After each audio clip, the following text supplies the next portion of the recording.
Alors, le Chumash.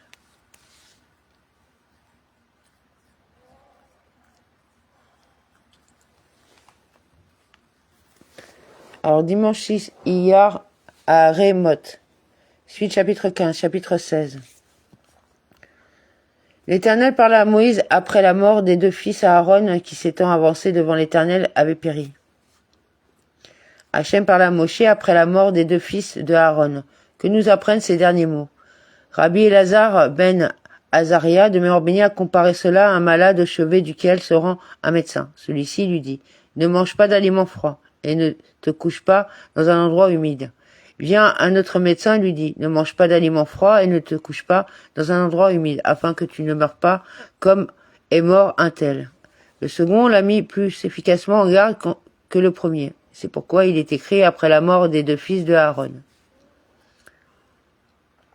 Et il dit à Moïse, signifie à Aaron, ton frère, qui ne peut entrer à toute heure dans le sanctuaire, dans l'enceinte du voile, devant le prospiatoire qui est sur l'arche, s'il ne veut encourir la mort, car je me manifeste dans un nuage au-dessus du prospiatoire. Hachem dit à Moshe, parle à Aaron, ton frère, et qu'il ne vienne pas, pour qu'il ne meure pas comme sont morts ses fils. Et il ne mourra pas, mais s'il y rentre, il mourra. Car dans la nuée j'apparaîtrai, car j'y apparais constamment avec ma colonne de nuée. Et puisque ma chérina s'y révèle, qu'ils prennent garde à ne pas prendre l'habitude d'y entrer. Tel est le sens littéral. Quant à l'interprétation midrashique, elle est la suivante, qu'il n'y rentre pas, si ce n'est avec le nuage d'encens le jour de Yom Kippour. Voici comment Aaron entrera dans le sanctuaire avec un jeune taureau comme expiatoire et un bélier comme holocauste. Avec ceci, Bézot. La valeur numérique des lettres du mot Bézot est 410, allusion au nombre d'années qu'a duré le premier temple.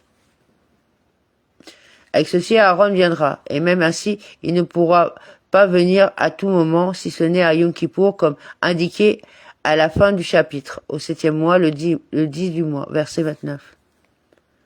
Il sera vêtu d'une tunique de lin consacrée, un caleçon de lin couvrira sa chair, une écharpe de lin le ceindra, une tiare de lin sera sa coiffure, c'est un costume sacré, il doit se baigner dans l'eau avant de s'en vêtir.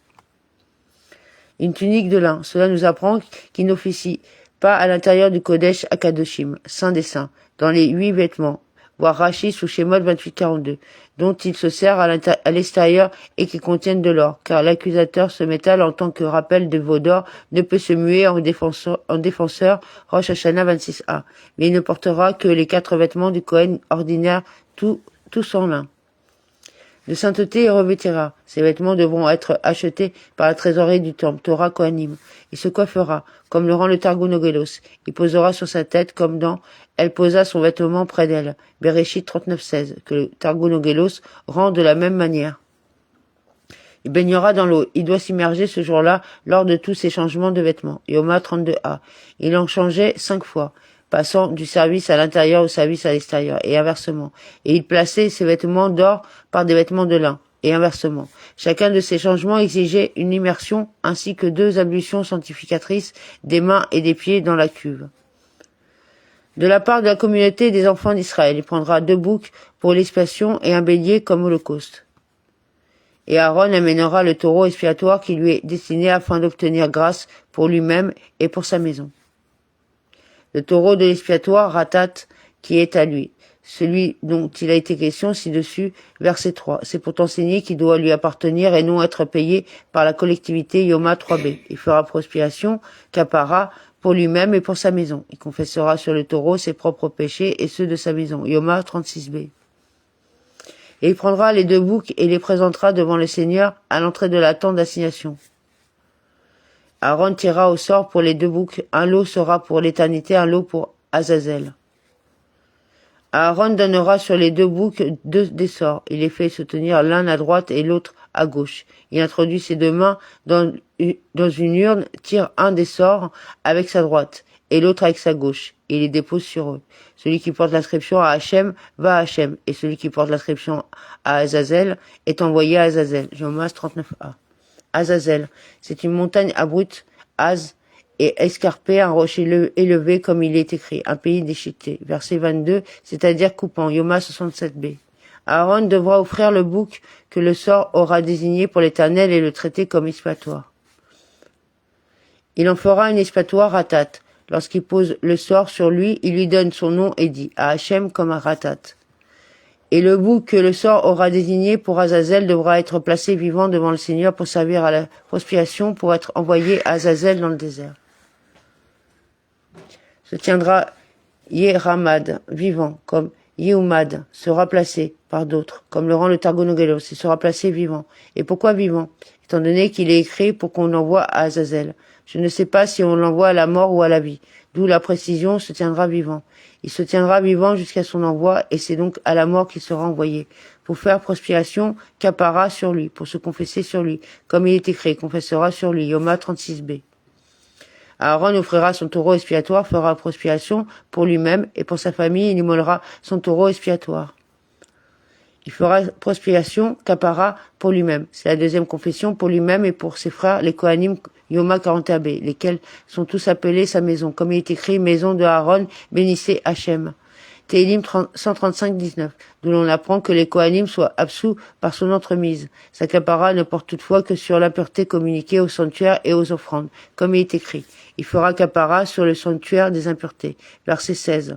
Il remplira l'encensoir de charbon ardent pris sur l'autel qui est devant le Seigneur, prendra deux pleines poignées d'aromates pilés menus et introduira le tout dans l'enceinte du voile. 2 sur l'autel, celui de l'extérieur, de devant Hachem, du côté situé devant l'entrée, à savoir le côté ouest, Yoma 45b. Fine. Pourquoi est-il écrit fine? Tous les encens ne sont-ils pas réduits en une poudre fine ainsi qu'il est écrit, tu empileras en poudre fine, chez Mode 30-36. C'est pour qu'elle soit d'une finesse extrême, Yoma 43b. Et on la remet au mortier la veille de Yom Kippour, Kéritot 6b. Il jettera le fumigatoire sur le feu devant le Seigneur, de sorte que le nuage aromatique enveloppe le prospiatoire qui abrite le statut et qui ne meurt point. Sur le feu, qui est au milieu de l'encensoir, il ne mourra pas. Si en revanche il ne le fait pas comme il convient, il est passible de la peine de mort, Yoma 53a.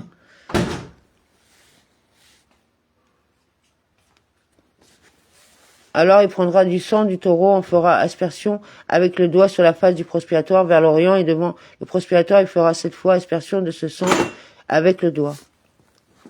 Il fera jaillir avec son doigt, à savoir une seule azaa, aspersion, et devant le prospiatoire caporette, il fera jaillir cette fois, ce qui veut dire une azaa vers le haut et cette fois vers le bas. Il immolera le bouc expiatoire du peuple, emportera le sang dans l'enceinte du voile et précédant à son égard comme il aura fait pour le sang du taureau, il en fera aspersion au-dessus du prospiatoire et en avant du prospiatoire. Qui est pour le peuple, la capara que le taureau apporte au Kohanim, le bouc l'apporte à Israël, Yoma 61. Il s'agit du bouc sur lequel est tombé le sort à Hachem, comme il l'a fait pour le sang du taureau.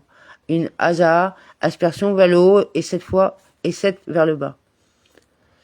Il purifiera ainsi le sanctuaire des souillures des enfants d'Israël et de leurs transgressions et de toutes leurs fautes, et il agira de même pour la tente d'assignation qui réside avec eux parmi leurs souillures. Des impuretés des fils d'Israël, pour ceux qui sont entrés dans le sanctuaire en état d'impureté sans le savoir à la fin, c'est-à-dire sans savoir qu'ils avaient touché un objet saint en état d'impureté, comme il est écrit selon tous leurs péchés, Ratotam. Et la notion du péché, ratat, désigne ce qui est fait par mégarde, Torah Kohanim. Et de leur transgression, y compris ceux qui sont entrés délibérément en état d'impureté, chez Vouad 7b. Et ainsi fera-t-il pour la tente d'assignation, de même qu'il a fait Hazaa des 2 offrandes à l'intérieur, une fois vers le haut et 7 fois vers le bas. De même fera-t-il Hazaa sur le voile de l'extérieur des 2 offrandes, une fois vers le haut et 7 fois vers le bas. Qui résident avec eux, au milieu de leur impureté. Bien qu'ils soient impurs, la chérina réside parmi eux. Que personne ne soit dans la tente d'assignation lorsqu'il entrera pour faire prospiation dans le sanctuaire jusqu'à sa sortie, ayant ainsi fait prospiation pour lui-même, pour sa maison et pour toute l'assemblée d'Israël. Il s'en ira vers l'autel qui est devant le Seigneur pour en faire la prospiation. Il prendra du sang du taureau et de celui du bouc, en appliquera sur les cornes de l'autel tout autour. Vers l'autel qui est devant Hachem. Il s'agit de l'autel en or qui est devant Hachem dans le sanctuaire. Et pourquoi? Le texte dit-il, il sortira. Parce qu'il avait fait les Hazaroth, aspersion, sur le voile en se tenant près de l'autel vers l'intérieur, à l'ouest et en aspergeant, tandis que pour l'application du sang sur les cornes de l'autel, il devait quitter l'autel et se diriger vers l'extérieur et commencer à l'angle nord-est, Yoma 58b. Il fera prospiration capara sur lui. Et quelle est sa capara? Il prendra du sang du taureau et du sang du bouc, mélangés l'un avec l'autre, et fera de ce sang avec son doigt 7 aspersions sur l'autel qui purifiera et sanctifiera ainsi des souillures des enfants d'Israël. Il fera jaillir sur lui depuis le sang. Après avoir appliqué sur son doigt du sang sur les cornes de l'autel, il en fait 7 azaot, aspersions, et au sommet Torah Kohanim. Il le purifiera des impuretés du passé. Il sanctifiera pour l'avenir. Quand il aura achevé de purifier le sanctuaire de la tente d'assignation, et l'autel lui fera amener le bouc vivant. Aaron appuiera ses 2 mains sur la tête du bouc vivant, confessera dans cette posture toutes les iniquités des enfants d'Israël, toutes leurs offenses et tous leurs péchés, et les ayant ainsi fait passer sur la tête du bouc, l'enverra sous la conduite d'un express dans le désert. Un homme exprès, prêt à cela depuis la veille, Yoma 66b. Et le bouc emportera sur lui toute leur iniquité dans une contrée solitaire, et on lâchera le bouc dans ce désert. Aaron rentrera dans la tente d'assignation, puis il dépouillera les vêtements de lin dont il s'était vêtu pour entrer dans le sanctuaire, et il les déposera. Aaron viendra vers la tente d'assignation. Nos maîtres ont enseigné que ce verset n'est pas à sa bonne place, et ils ont justifié leur point de vue dans le traité Yoma 32a. Ils ont indiqué que tous les versets du présent chapitre correspondent à l'ordre du cérémonial, à l'exclusion de la présente, venue laquelle a lieu après l'accomplissement de sa hola et de la hola du peuple, et après la combustion des parties grasses du taureau et du bouc effectuée à l'extérieur, en vêtements d'or. Ensuite, il procède à son immersion, se purifie, enlève ses vêtements et revêt ceux de lin. Il viendra vers la tente d'assignation pour reprendre la coupe et l'encensoir avec lesquels il avait fait fumer l'encens dans le Kodesh Akodashim, Saint des Saints. Il se déshabillera des vêtements de lin. Après avoir sorti ces objets, il revêt les vêtements d'or pour l'offrande de la Rola perpétuelle de l'après-midi. Voici donc l'ordre dans lequel étaient effectués les services. Hola perpétuelle. Rola tamid du matin en vêtements d'or, puis service du taureau et du bouc. Après aspersion, à l'intérieur et combustion de l'encensoir en vêtements de lin. Puis le bélier du Kohen Gadol et celui du peuple et une partie des moussafim en vêtements d'or.